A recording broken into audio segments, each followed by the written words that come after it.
Coucou Booktube, j'espère que vous allez bien et que vous me voyez bien puisque j'arrive pas trop à réaliser si la luminosité est bonne. Mais aujourd'hui j'avais très envie de vous retrouver pour une nouvelle vidéo où j'allais vous parler de réécriture de la mythologie grecque, puisque il y a maintenant à peu près un mois j'ai terminé mon mémoire qui était sur le sujet, plus précisément sur les réécritures féministes de l'Iliade et de l'Odyssée d'Homère. Et avec la sortie du film de l'Odyssée de Christopher Nolan, que je suis allée voir et que j'ai vraiment beaucoup aimé. J'ai vu qu'il y avait de plus en plus de recommandations de ce genre-là, et notamment de réécriture féministe. Donc j'avais très envie de vous parler de celles que j'ai lues pour mon mémoire, et pas que pour mon mémoire d'ailleurs, que j'ai lu pour mon propre plaisir, puisque si j'ai décidé de travailler sur ce sujet-là, c'est parce que j'aimais énormément ces romans-là. Dans tous les cas, j'avais remarqué que c'était une littérature qui plaisait beaucoup, donc j'ai très envie de vous montrer les réécritures que j'ai lues, que j'ai aimé, et j'en ai lu pas mal, donc ça se fera en deux parties. Dans cette première partie je vais vous parler plus des auteurs et autrices, et beaucoup en fait presque que des autrices que j'ai lu vraiment pour mon mémoire, qui m'ont le plus servi à documenter mes recherches, et je ferai une deuxième partie avec les autres romans que j'ai lus, soit pour mon plaisir personnel, soit pour mon mémoire, mais c'était plutôt à titre d'un ou deux exemples ponctuels et pas des romans sur lesquels je suis sans cesse revenue. Donc c'est parti, on va pouvoir commencer. Je me suis dit qu'il était intéressant de commencer cette vidéo avec l'autrice qui, je trouve, revient systématiquement sur les réseaux sociaux quand on parle de réécriture de mythologie. Il s'agit de Madeline Miller qui a écrit le roman Circé, The Song of Achilles, d'ailleurs celui-ci a été écrit en premier, et la nouvelle Galathea. Ce sont souvent les romans, je trouve, qui sont conseillés pour commencer dans le genre. C'est des recommandations que je pourrais aussi vous faire, puisque il n'y a pas vraiment besoin de connaître la mythologie grecque pour lire ces romans-là. Personnellement, j'ai beaucoup travaillé sur Circé, et les deux autres, je les ai cités ponctuellement. Mais je vais vous faire un petit peu un résumé et un avis de chacun. Donc on va commencer par Circé, qui réécrit la sorcière Circé, qui est présente dans l'Odyssée lorsque Ulysse rentre chez lui.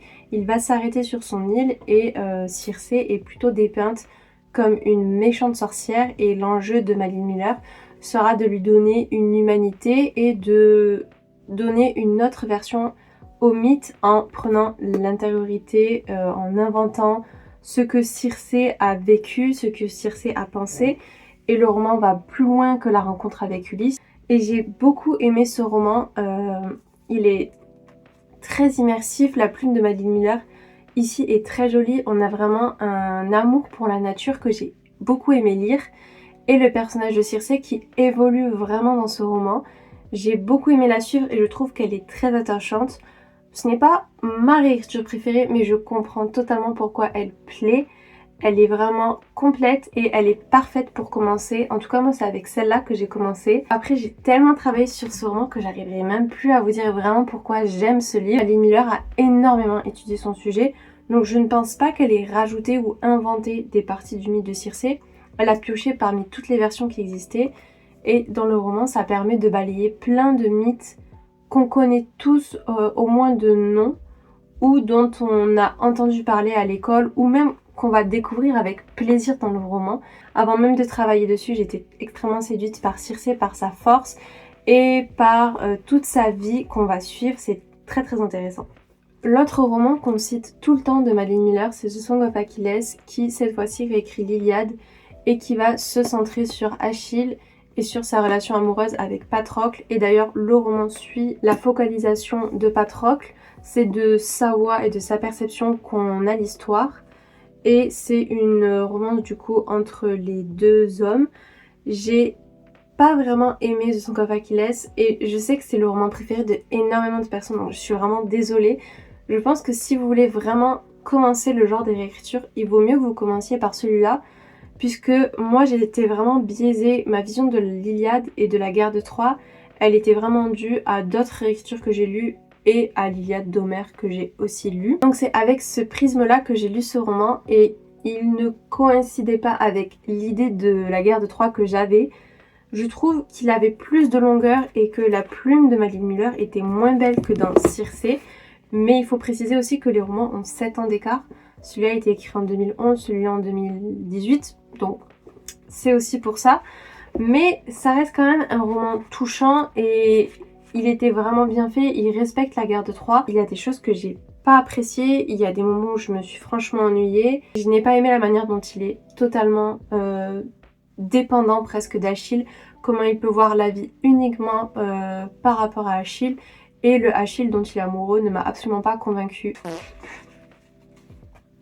Il y a d'autres points que je n'ai pas aimé et que j'ai pu trouver incohérents avec l'Iliade ou juste avec ma propre vision des mythes, mais ce serait vous spoiler. Dans tous les cas, je comprends absolument pourquoi il est aimé et je ne veux pas parler de mal de ce livre. Je lui ai quand même mis la moyenne, donc je n'ai pas détesté, mais pour moi ce n'est pas la meilleure écriture que j'ai lue. Néanmoins, si vous voulez essayer, franchement essayez, surtout si vous n'avez jamais lu l'Iliade, si vous n'avez pas d'idée déjà fixe de réécriture ou de représentation de Patrocle et Achille, je vous le conseille. Et enfin, Galathia de Malin Miller, cette nouvelle, je l'ai énormément aimée. Je l'avais déjà lu en livre audio une première fois et j'avais pas accroché.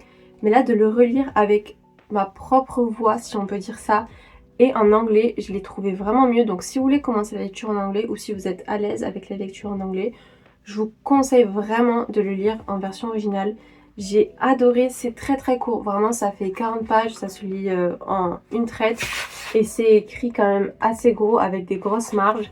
Mais j'ai énormément aimé. Dans cette réécriture là, on se penche plus du côté de Ovide et on va voir une réécriture de Galatée, donc du mythe de Pygmalion. Galatée, c'est la statue qui a été faite à l'image de Pygmalion qui était un sculpteur. Il en est tombé amoureux et Aphrodite lui a donné vie. Et dans cette réécriture là, on est plusieurs années après que Galatée a pris vie. Et ça va parler d'emprise, de violence psychologique et physique, de violence conjugale. Et j'ai énormément aimé, j'ai trouvé que c'était très touchant. C'est très rapide mais c'est très complet. J'ai clairement été convaincue par cette réécriture qui m'a vraiment pris. Je sais pas comment dire, mais j'étais vraiment dedans et j'ai vraiment adoré. Tout le long, on est vraiment dans la focalisation de Galatée, on est dans sa tête, on voit ses pensées, on suit son histoire et juste ça, c'était clairement suffisant pour exprimer toutes les idées de l'autrice et toute sa démarche avec les réécritures qu'elle peut faire au cours de sa carrière littéraire. Je vais continuer avec l'autrice qui m'a fait commencer ce mémoire. Il s'agit de Pat Barker, dont le premier roman est The Silence of the Girls, donc Le silence des vaincus en français, et la suite The Women of Troy, donc Les exilés de Troie. Donc ces deux premiers tomes là, je les aime énormément. J'arrive à voir leurs défauts objectivement, mais je peux les conseiller à n'importe qui. Et le troisième tome qui va bientôt être traduit en français, donc The Voyage Homme, je l'ai pas vraiment aimé, mais je vais vous en parler quand même. Donc dans cette saga de réécriture, Pat Barker réécrit encore une fois l'Iliade d'Homère. Donc dans The Silence of the Girls, on va suivre Briséis qui est la captive d'Achille, c'est-à-dire que les guerriers grecs, après avoir vaincu une ville, puisqu'ils n'ont pas vaincu que Troie, ils ont détruit plusieurs villages et villes aux alentours, ont droit chacun à une récompense et donc une femme, puisque les femmes pendant la guerre ne sont pas tuées mais elles deviennent esclaves. Et donc nous on va suivre Briséis qui devient l'esclave d'Achille, que ce soit du point de vue domestique ou du point de vue sexuel. Donc c'est un roman très compliqué à lire, vraiment il y a gros trigger warning, c'est très cru, très direct et ça fait que ce n'est pas forcément très agréable à lire. Surtout qu'on est du point de vue de Briséis, donc une esclave qui a une vie très monotone si on peut dire, donc il n'y a pas énormément d'action, il y a des longueurs dans ce tome là, mais c'est aussi la richesse. Je trouve que le rythme fait partie au final du quotidien de Briséis et j'aime énormément. Je suis très très attachée à son personnage, j'aime énormément le parti pris de Pat Barker, la direction qu'elle a choisie. Et malgré tout, malgré cette direction qui s'éloigne de Homère, on a vraiment une chronologie proche, je trouve, de l'Iliade.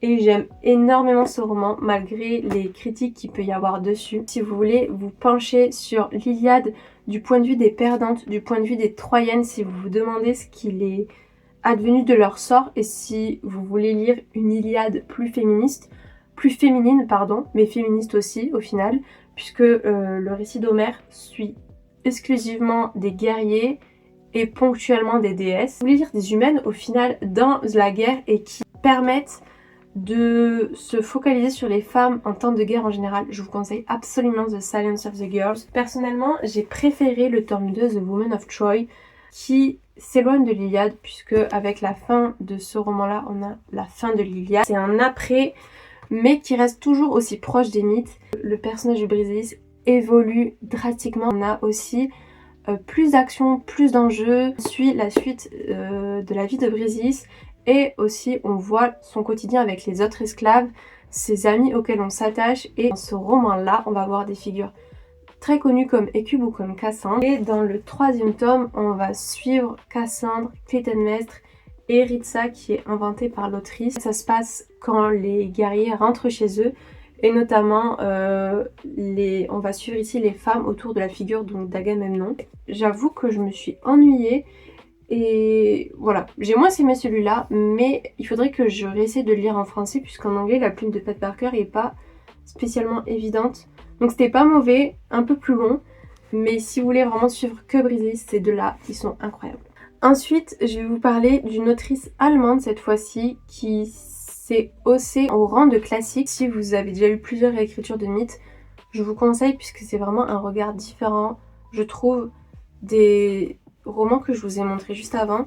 Il s'agit de Christa Wolf qui a écrit Cassandre et Médée. Donc dans l'ordre d'apparition, c'est d'abord Cassandre puis Médée. Mais personnellement, je vous conseillerais peut-être plutôt de lire Médée en premier pour vous familiariser avec la plume de l'autrice, puisque Cassandre est un monologue intérieur, sans dialogue, sans chapitre. Donc c'est sur Cassandre que j'ai travaillé et le livre en a souffert. Voilà, il faut le dire. Mais dans tous les cas, ce sont deux romans que j'ai beaucoup aimés. Donc, deux romans éponymes. Dans Médée, on va suivre la sorcière Médée et son histoire avec Jason. On se situe après le mythe, donc je vous conseillerais peut-être de lire le mythe de Médée et Jason avant de lire le roman. Juste des résumés, c'est suffisant. C'est une criminelle des mythes grecs et dans ce roman-là, on va suivre un autre point de vue qui fait de Médée non une criminelle mais une victime d'un coup monté. Et c'est extrêmement intéressant de voir le mythe de ce point de vue-là. J'ai clairement été convaincue par la vision de Christa Wolf. Et il me semble que c'est un roman qu'elle a écrit en se renseignant sur d'autres mythes et d'autres versions de Médée qui ont été faites avant la pièce de Euripide. Et j'ai adoré. Le roman va suivre plusieurs focalisations. Donc on a celle de Médée, on a celle de Jason. On a toujours cette atmosphère très spéciale de Christa Wolf, très dénonciatrice, très directe et très sombre. On comprend pas tout. On a un peu une proximité avec la folie, je trouve. Enfin, on est un petit peu perdu, mais en même temps on suit une héroïne forte et attachante qui est totalement marginalisée et rejetée de tous. Et la vision qu'elle donne à Médée, je trouve, est extrêmement intéressante et très féministe. Donc vraiment, si vous aimez Médée, je vous conseille absolument cette réécriture. Et dans Cassandre, on va suivre la princesse de Troie, Cassandre, et son retour. Donc elle va devenir l'esclave d'Agamemnon et on va la suivre dans ses derniers instants de vie sur le bateau de Agamemnon quand elle rentre chez lui. Elle n'a pas vraiment le choix. Et donc elle va un petit peu se remémorer tout son passé. On va voir le début de la guerre de Troie, la fin de la guerre de Troie, le milieu. Il n'y a pas vraiment d'ordre, il y a un enchaînement assez confus à lire. Mais en même temps, c'est très très plaisant à lire. Il faut accepter de se faire perdre, de ne pas tout comprendre et de ne pas comprendre ni le fil conducteur ni le personnage de Cassandre qui est très complexe. Encore une fois, c'est un roman féministe mais qui va plus loin que ça puisqu'on a une dénonciation de la guerre, du nucléaire, des armements, de la violence faite aux femmes et faite aussi à la nature. Donc vraiment, si vous êtes intéressé et intrigué, je vous conseille absolument Cassandre. Dans cette édition-là, on a des conférences faites par l'autrice qui vont expliquer un petit peu son choix et son chemin littéraire. Le récit en lui-même ne fait que 250 pages sur la fin du roman. Et si en plus vous voulez découvrir de la littérature allemande, et je n'ai pas précisé, mais une littérature qui a été publiée à l'heure du mur de Berlin, pas pour ce roman-là, mais pour ce roman-là, oui, et du côté de la RDA, foncez parce que c'est très, très original, mais ça vaut le détour. Et enfin, je termine cette vidéo avec l'auteur, et le seul auteur de toutes les lectures que j'ai lues. Il s'agit de Robert Graves, qui est un auteur anglais et qui est beaucoup plus ancien que tous les romans que je vous ai présentés maintenant. Donc il a écrit cette réécriture-là, donc Homer's Daughter, et un dictionnaire sur les mythes grecs que je n'ai pas lu, mais que je vous amène pour vous présenter. Mais je voulais plutôt vous parler de La fille d'Homère, qui est un roman du coup sur lequel j'ai aussi travaillé pour mon mémoire. C'est pas mon préféré, mais je trouve qu'il est extrêmement intéressant si vous êtes vraiment fasciné de mythologie grecque, de l'Iliade et surtout de l'Odyssée d'Homère, de toutes les théories qu'il y a eu autour d'Homère. Je vous conseille absolument La fille d'Homère, Homer's Daughter, qui se focalise sur Nausicaa. Ici, une princesse que Ulysse a rencontrée pendant son retour. Ici, on est vraiment sur une interprétation totalement différente de l'Odyssée, puisque Robert Graves va s'inspirer d'une théorie qui a vraiment existé de Samuel Butler, qui dit que l'Odyssée a été écrite par une femme et par Nausicaa, qui s'est inclus elle-même dans le récit. Donc, dans le roman, on n'a pas les aventures d'Ulysse, on a les aventures de Nausicaa, qui prennent place dans le même contexte que l'Odyssée. Ici, on va suivre Nausicaa qui a une foule de prétendants dans son royaume, dans sa maison, un peu comme Pénélope dans l'Odyssée, et qui ne veut pas se marier. Elle va aussi rencontrer un mystérieux crétois échoué sur la plage. Donc ça rappelle énormément l'Odyssée, on a plein de ressemblances avec le mythe d'Homère et plein de personnages qui ont les mêmes prénoms. Et la théorie, bien qu'elle ne soit pas scientifique ni avérée, est très intéressante de ce point de vue-là. Donc on va un peu suivre Nausicaa qui écrit l'Odyssée et qui le fait avec les propres éléments qu'elle a vécu. Très compliqué à résumer, mais vraiment si vous êtes curieux, je vous conseille absolument. Moi, je l'ai lu avec la traduction française, mais quand je faisais des rapports entre l'anglais et le français, j'ai trouvé l'anglais mieux. Donc si vous êtes à l'aise avec l'anglais, puisque c'est publié en 1955, donc c'est de l'anglais un petit peu compliqué, je vous conseille de le lire en anglais. Mais en tout cas, c'est un roman extrêmement intéressant et qui peut aussi valoir le détour si on aime les mythes en général et la littérature. Et voilà, j'espère que cette vidéo vous a plu et que les romans que j'ai présentés vous ont donné envie. Si jamais vous en avez lu, n'hésitez pas à me dire votre avis, qu'il soit positif ou négatif.